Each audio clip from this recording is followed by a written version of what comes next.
dapat kembali beribadah di gereja kita tempat ini. Kita sudah memasuki bulan Desember dan kita akan memperingati hari kelahiran Tuhan kita Yesus Kristus hari Sabtu depan, saudara. Kita persiapkan diri kita untuk memberikan yang terbaik. Mari kita buka kitab kita yang terambil dalam kitab Lukas pasalnya yang pertama.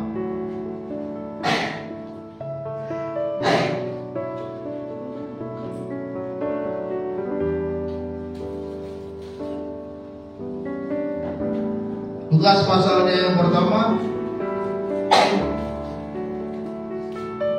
Kita akan baca dari ayatnya yang ke-11 sampai dengan ayatnya yang ke-15. Lukas pasalnya yang pertama, ayatnya yang ke-11 sampai dengan ayat ke-15. Kita akan baca firman Tuhan ini bersama-sama. 1, 2, 3. Maka tampaklah kepada Zakaria seorang malaikat Tuhan berdiri di sebelah kanan mezbah pembakaran ukupan. Melihat hal itu ia terkejut dan menjadi takut.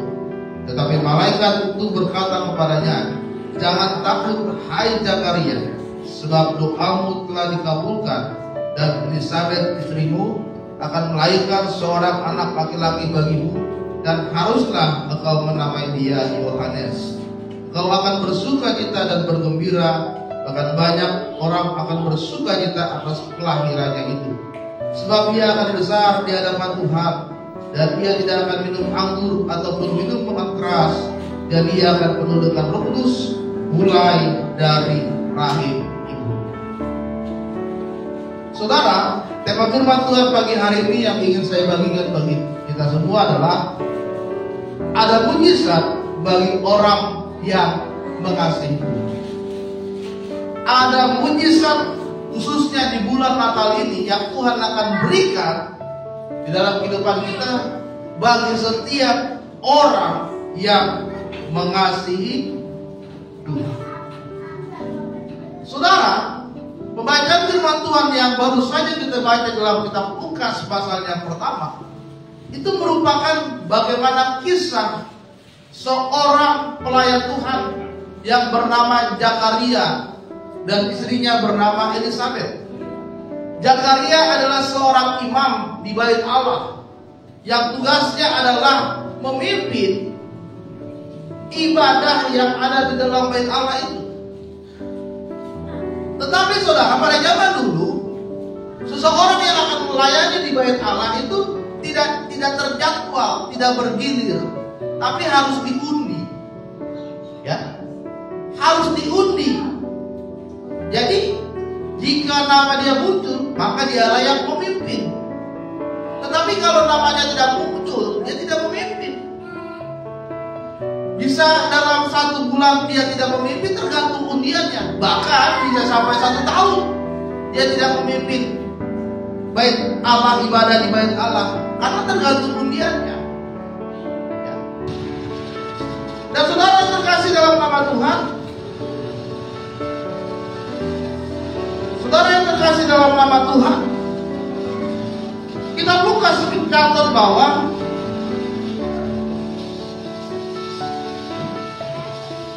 di dalam ayatnya yang ke-6 dikatakan keduanya adalah benar di hadapan Allah dan hidup menurut segala perintah dan ketetapan Tuhan dengan tidak bercacat. Kedua orang ini, suami istri ini adalah mereka yang melayani di bait Allah. Mereka memberikan waktunya, mereka memberikan hidupnya, itu berada di dalam pelayanan di bait Allah, di bait suci. Tetapi apa yang terjadi di dalam kehidupan mereka?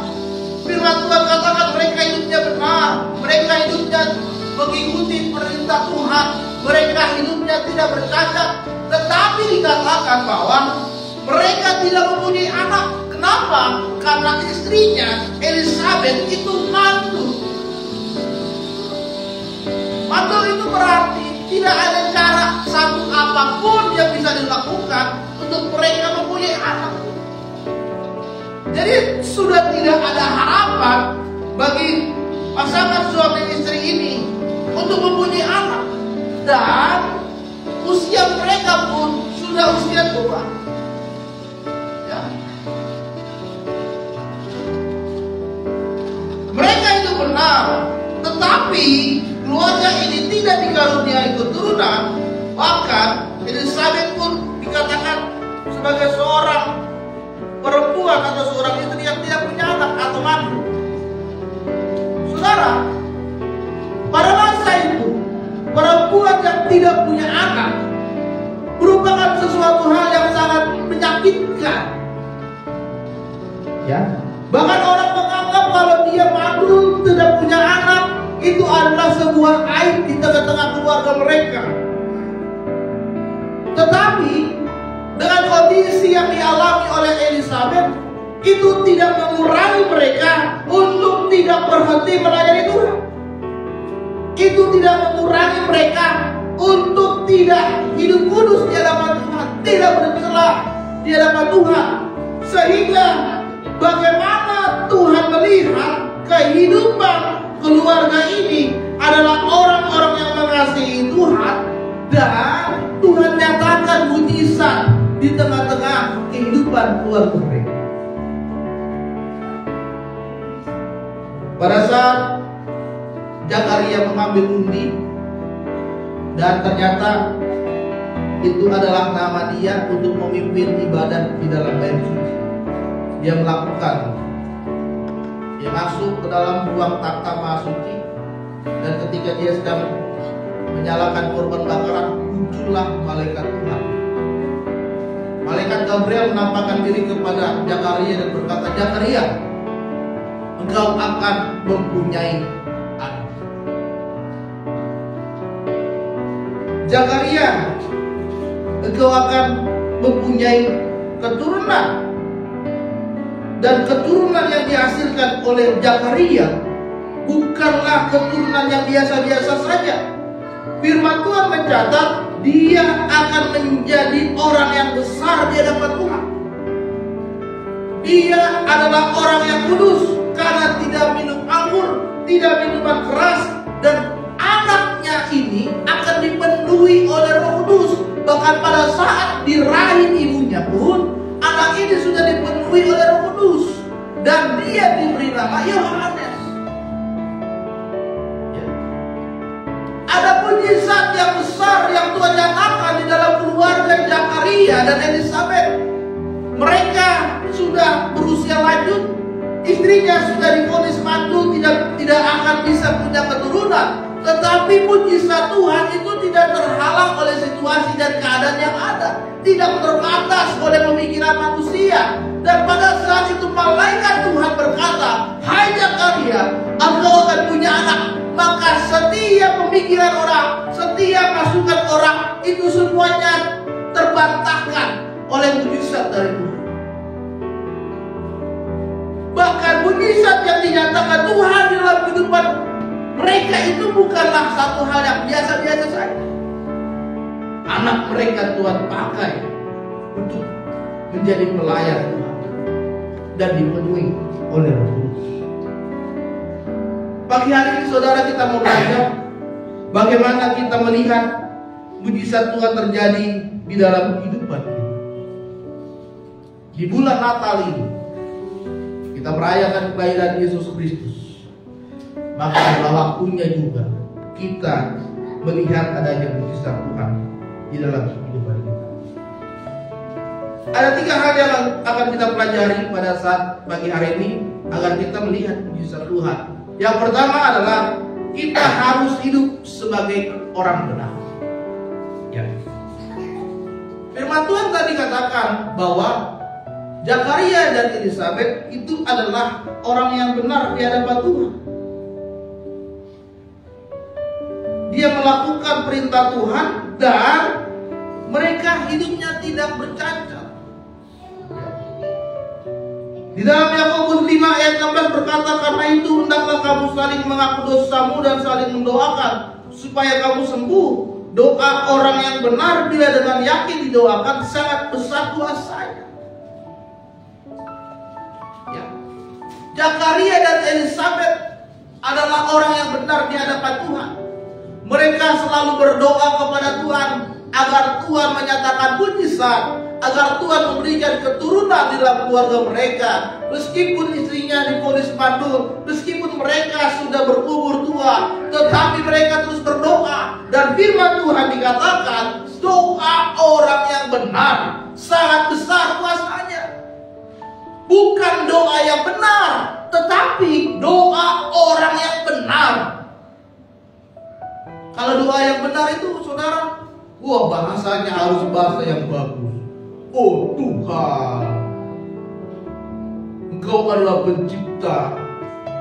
Kalau doa kita yang harus benar, ya berarti doa kita yang asal-asalan itu, doa kita yang sederhana, doa kita yang tidak lama itu berarti tidak benar. Bukan. Tapi firman Tuhan katakan, doa orang yang benar bila dengan yakin didoakan sangat besar kuasanya. Kalau saudara ingin mengalami mujizat Tuhan terjadi dalam hidupmu, mari saat ini kita menjadi orang yang benar di hadapan Tuhan. Orang yang benar di hadapan Tuhan itu adalah orang yang mengaku dosa, orang yang mau mendoakan, orang yang hidupnya saleh, jujur, takut Tuhan, tidak bercela, dan orang yang hidupnya bergaul di hadapan Tuhan. Orang yang benar itu adalah orang yang dianggap benar oleh Tuhan, bukan orang yang dianggap benar oleh manusia. Karena kalau kita dianggap benar oleh manusia, itu hanya mendatangkan pujian-pujian dan kekaguman dari manusia. Tapi kalau saudara dianggap benar oleh Tuhan, itu akan mendatangkan kekaguman yang berasal dari Tuhan. Kekaguman, pujian dari manusia itu hanya sementara, saudara. Saudara dipuji hari ini, oh mantap ya main musiknya, oh mantap ya khotbahnya, oh mantap ya worship leadernya. Besok nggak ada.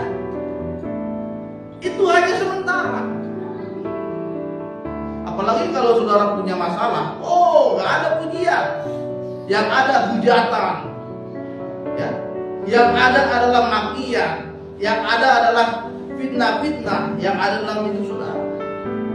Kalau saudara mengikuti kebenaran yang dilakukan oleh manusia, tapi kebenaran di dalam Tuhan belum tentu benar yang dianggap oleh manusia. Ya. Kemarin ada peristiwa yang sangat mengerikan di daerah Cilandak. Bagaimana seorang anak itu membunuh ayahnya, neneknya, bahkan ibunya pun mau dibunuh tapi sempat kabur lari. Itu jam 1 pagi sudah. Seorang anak tega membunuh ayahnya sendiri, tega membunuh neneknya sendiri, dan ibunya pun dikejar dia mau dibunuh. Untung ibunya bisa lompat pagar rumahnya, lari. Dia teriak, dia ketemu dengan satpam. Sudah berlumuran.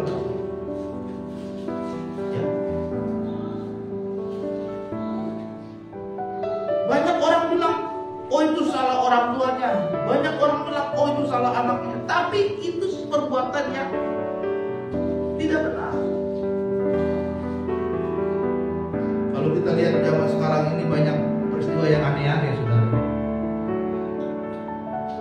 Apalagi kemarin itu gara-gara tersinggung sama omongan temannya, ada orang itu bunuh temannya sendiri gara-gara tersinggung. Gampang sekali manusia zaman sekarang itu terpancing untuk melakukan dosa. Gara-gara tersinggung loh, langsung dibunuh.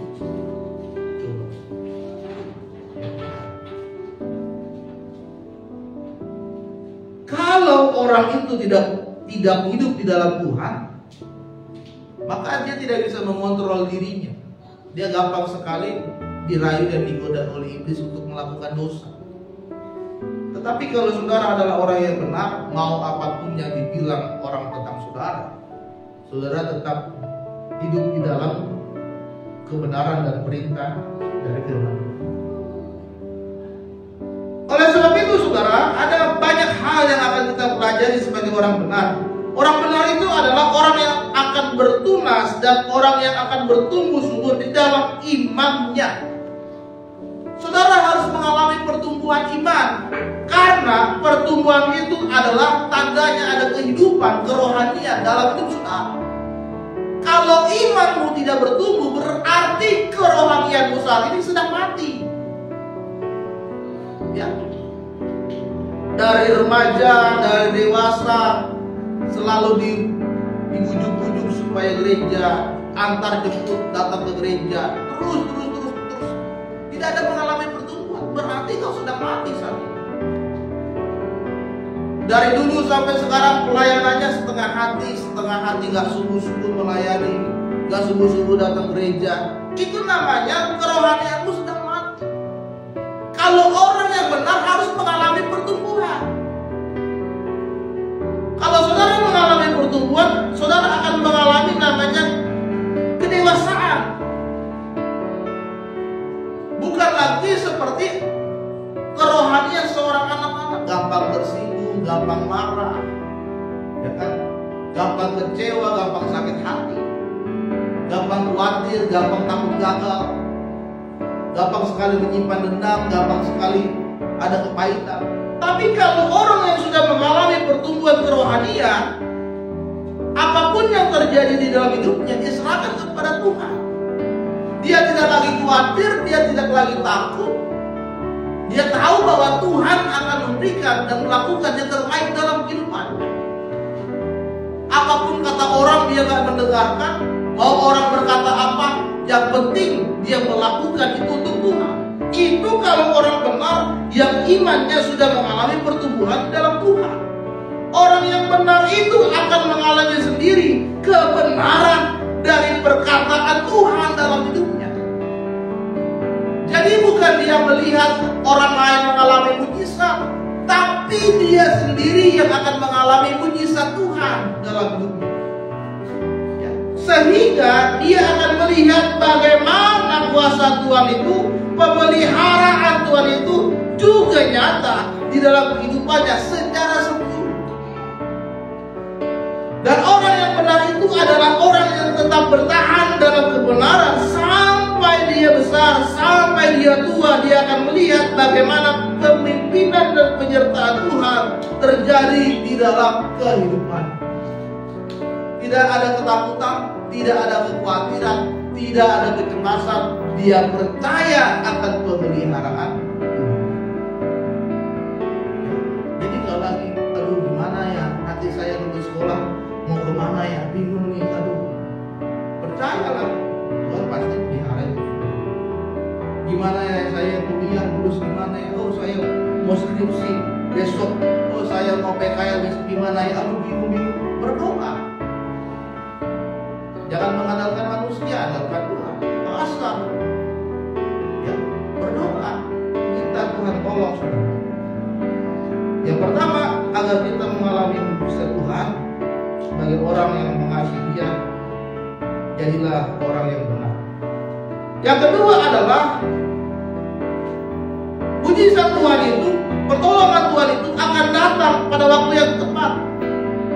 Filipi 4 ayat 19 berkata, Allahku akan memenuhi segala keperluanmu menurut kekayaan dan kemuliaannya dalam Kristus Yesus. Ya. Kenapa malaikat Tuhan turun pada saat Zakaria sedang memimpin ibadah? Karena itulah waktu yang tepat agar Tuhan menunjukkan bahwa di dalam hadirat Tuhan, di dalam rumah Tuhan, di dalam melayani Tuhan, ada kuasa yang bekerjakan dalam hidup dia. Tuhan tahu waktu yang tepat untuk menolong kehidupan saudara saat ini. Tetapi lakukan adalah kita tetap percaya sampai nanti Tuhan akan nyatakan kuasanya dalam hidup saudara. Jangan tawar hati, jangan kecewa, jangan lari dari Tuhan. Tetap terus berada di dalam hadirat Tuhan. Tetap terus semakin dekat di dalam kedekatan dan keintiman kita kepada Tuhan.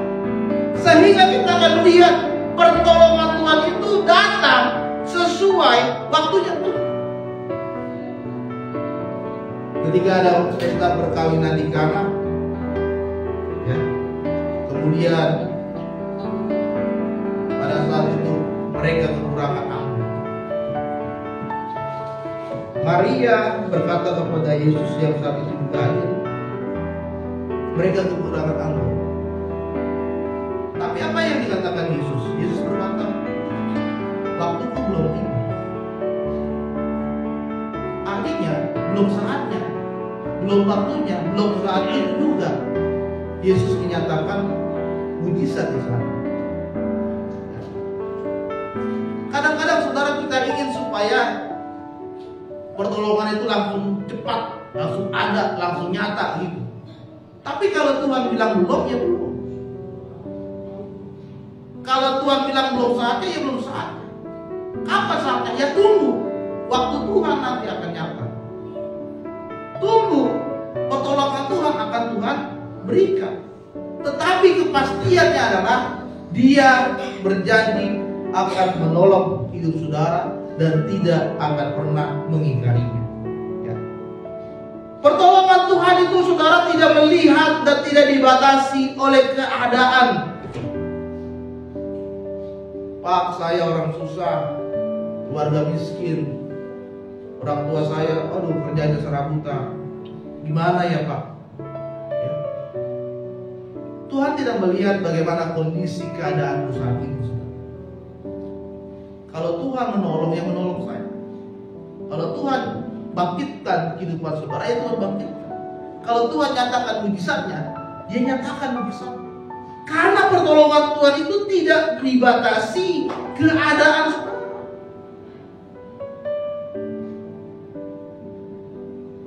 Ya, ketika perkawinan di Kana itu, Yesus berkata kepada orang-orang di sana, ada 6 centong di sana, ada 6 tempat air di sana. Kemudian Yesus berkata, cendoklah, kemudian bagikan kepada orang. Tiba-tiba air itu berubah menjadi anggur. Lalu apa yang dikatakan oleh orang-orang di sana, saudara? Wah, yang punya pesta ini luar biasa, hebat. Biasanya kalau orang pesta itu yang diberikan dulu itu anggur yang terbaik. Yang diberikan belakangan itu anggur yang kurang baik, yang kurang bagus. Tapi kok sekarang beda ya? Malah yang belakangan ini anggur yang paling bagus. Ini anggur yang paling baik. Kenapa? Karena mujizat Tuhan terjadi di sana. Ya. Yang tadinya anggapan orang, oh ini anggur datang, oh ini paling anggurnya gak enak nih.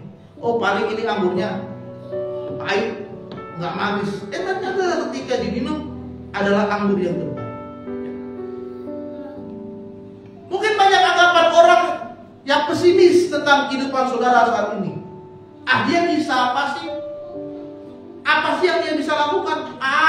Hidupnya gak bakal sukses. Masa depannya itu gak bakal maju. Tapi kalau Tuhan sudah menolong saudara dan membangkitkan saudara, tidak ada seorang pun yang bisa menghalangi kehidupan saudara. Dan orang-orang itu akan melihat, oh ternyata dia orang yang terbaik. Oh ternyata Tuhan tolong dia sampai mencapai titik yang paling tertinggi dalam hidup. Karena pertolongan Tuhan itu saudara tidak pernah dibatasi oleh keadaan kita. Ya. Yang ketiga dan yang terakhir, jangan sekalipun kita meragukan kuasa. Ketika malaikat Tuhan datang kepada Zakaria dan berkata, Zakaria, engkau akan mempunyai anak.